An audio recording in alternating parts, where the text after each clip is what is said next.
And members of the Senate, Mr. Speaker, and members of the House of Assembly. Bermuda today is facing historic challenges. The government is strongly convinced that the time has come for all who love Bermuda to recognize the obligation to work to build one another together. Let us build one another together is the literal translation of an Nguni expression, Matakani. One could also say, and also translate it as, let us build each other up. South African President Nelson Mandela chose this expression to mobilize his people in joint endeavor in building a new nation cradled in reconciliation, peace, and justice. For Bermuda, at no time in its recent past has there been a greater need to call upon this island's collective resources of ingenuity and courage and its tenacious spirit of community. Bermuda's people and the economic fabric of society are being severely tested. Tough choices are being forced upon us all. Tough decisions are required to find solutions to the formidable challenges posed by a world in financial turmoil. Many of the difficulties that confront Bermuda and its people are due to the fact that the global economy is more interconnected than ever. The simple truth is that there is no escape from the contagious and harmful effects of the economic downturn in those countries with which Bermuda does business. Your government is not deterred. It has made clear that it will take decisive action. It will be resolute in its efforts so that Bermuda will emerge stronger and more united. The government will continue to provide caring leadership that reflects an understanding of the real pain being suffered by Bermudians. Nor will your government be discouraged by those who doubt the resilience and strength of character that is the legacy of Bermudians past. As Nelson Mandela observed, it always seems impossible until it is done. Concurs with the philosophy of Sir Winston Churchill, who said that he never worried about action, only about inaction. A strong bias for action underpins the stimulus program that the government is announcing today. The program will help reignite demand for Bermuda-based human capital. The plan makes clear that job creation is job one. Your government is committed not to job creation soon or job creation as soon as possible, but to job creation now. While job creation remains its top priority, the government's stimulus plan will also address the needs of citizens in a great many other areas.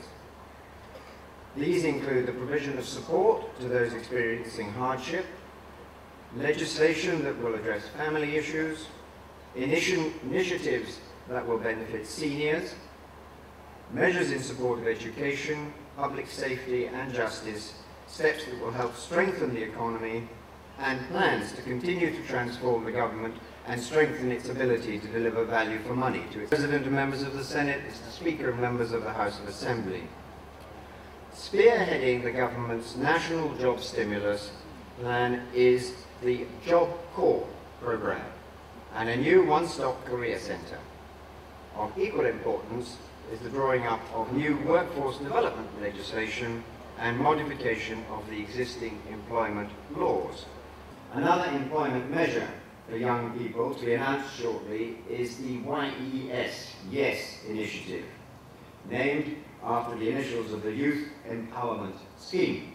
This is intended to help young unemployed persons secure jobs as part of the work crew undertaking renovations on the Springfield National Trust property that the Department of Youth, Sport and Recreation operate on a long-term lease as the Sands Community Centre.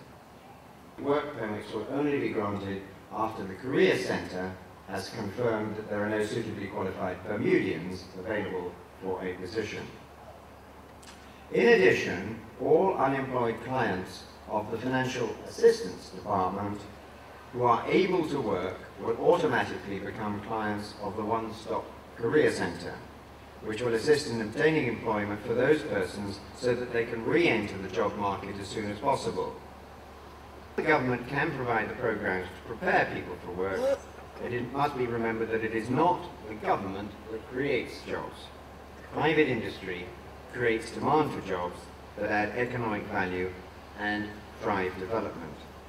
We will table a bill in the first session of Parliament to provide work permit exemptions and permanent residence to eligible job creators in businesses that, among other criteria, have a significant number of Bermudians represented at all levels in the organisation, and provide entry-level positions to young Bermudians graduating from high school and college, is the development of the waterfront in the city of Hamilton. The government, Corporation of Hamilton, and the private sector under the auspices of Bermuda First have formed a steering group to drive forward this exciting project. The development will generate jobs and transform the waterfront in a manner that preserves its stunning beauty while creating a dynamic new hub for business and entertainment.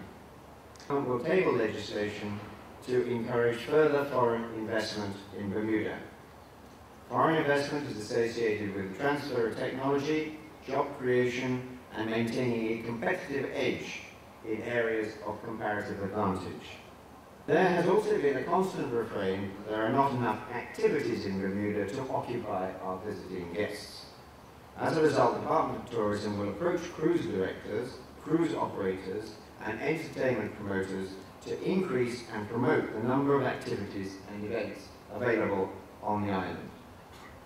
Madam President, members of the Senate, Mr. Speaker, and members of the House of Assembly, the government has listened attentively to the views of the community it serves and the challenges facing those who are struggling to cope with rising prices. Accordingly, the government aims to implement the findings of the Price Control Commission, including updating the relevant legislation, if this is considered necessary, to alleviate some of the hardships being endured by Bermuda's consumers. This exercise has begun and is intended to be a collaborative effort between suppliers, retailers, and consumers. Seniors will be the focus of a Bermuda National Strategy on Aging. Amendments to the Human Rights Act will be tabled to eliminate age discrimination. Government will introduce elder abuse legislation and health insurance reforms. One such reform that is already being addressed is the matter of upfront payments for medical treatment. Such payments are a source of hardship to many seniors and others. No one who is paying for health insurance should have to forego medical attention because they cannot afford to pay a physician up front and then wait to be reimbursed. The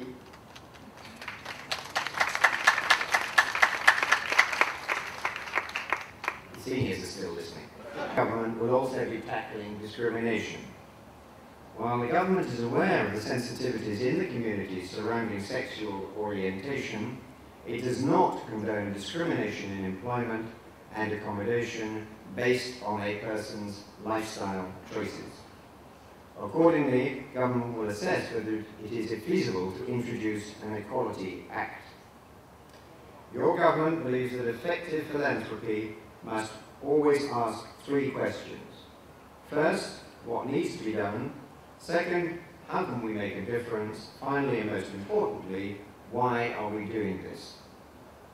Bermuda has a number of excellent charities striving to assist in building a better community and a better world. However, in the present environment of fiscal tightening, the government, as well as the business community, has reduced the amount of grants to charitable organisations. The government will be formalising social pacts with the private sector and the various charitable and sports organisations to examine how to make better use of the limited resources. This is the social contract in action. I'd like to turn now to the subject of education. This is one area of national development whose critical importance has never been in question.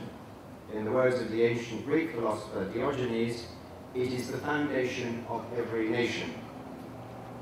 During this year's national budget debate, the Minister of Education said, "Our plan for education reform is simple. It is as simple as a return to basics. Our plan is to focus single-mindedly on the reason for our existence, to teach our children so that they might learn. Our priority and everything that we do will revolve around students, Everything that we do will be geared to and with the sole purpose of impacting positively on our students. As the most important stakeholder in our education system, they will occupy the primary position in our thinking, our plans, and our programs as we work to revive public pride in our public school system. To this end, the Ministry of Education has consulted the affected parties regarding amendments it proposes to introduce into the House of Assembly to bring Bermuda in line with international best practice. The amendments to the Bermuda Educators Council Act of 2002 will require that persons who instruct, support, and guide students in Bermuda, whether public or private, are fully qualified to do so, in Bermuda and around the world. These amendments will ensure that teachers are certified by subject or specialization and by teaching an educational level. The planned amendments will mean that educators at all levels, in the classroom, in administration, or both, will be required to register, to be registered under the Act. Speaker and members of the House of Assembly, crime ranks behind the economy, closely behind the economy, among Bermudians' concerns. The way society deals with those who break the law is critical. In order to keep the trust and confidence of the people, your government believes it must introduce measures to protect the public from violent and dangerous offenders. Accordingly, in the area of public safety and justice, the government will amend the Proceeds of Crime Act of 1997 and the Criminal Code Act of 1907 to allow the seizure of cash and property that are reasonably suspected to be the proceeds of crime. The courts will also be allowed, in sentencing, to consider an additional financial penalty by way of a tariff where certain offences are committed in connection with unlawful gang activity. To mitigate the risk that an inmate who is granted parole will reoffend, legislation will be tabled to ensure that there is a more structured collaboration between court services and the Bermuda Police Service, mindful of the independence of the Parole Board. Reforms are also pending for the Criminal Code Act of 1907 with the aim of ensuring that a person sentenced for a period of less than 2 years serves a minimum of 12 months before becoming eligible for parole. Revising the minimum time served for life sentences before parole, and permitting judicial discretion to be applied to reflect the circumstances of a crime. Will introduce legislation to enable public authorities, including the Director of Internal Audit and the Auditor General, to follow the money. That is, ensuring that money paid to vendors, contractors, and organizations receiving grants is used for the purpose for which it was authorized.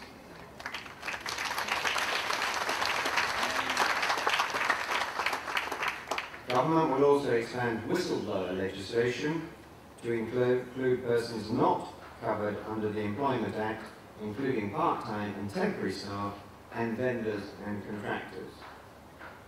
And to members of the Senate, Mr. Speaker, and members of the House of Assembly, I declare this session open, and may God grant you his wisdom in your deliberations. Thank you.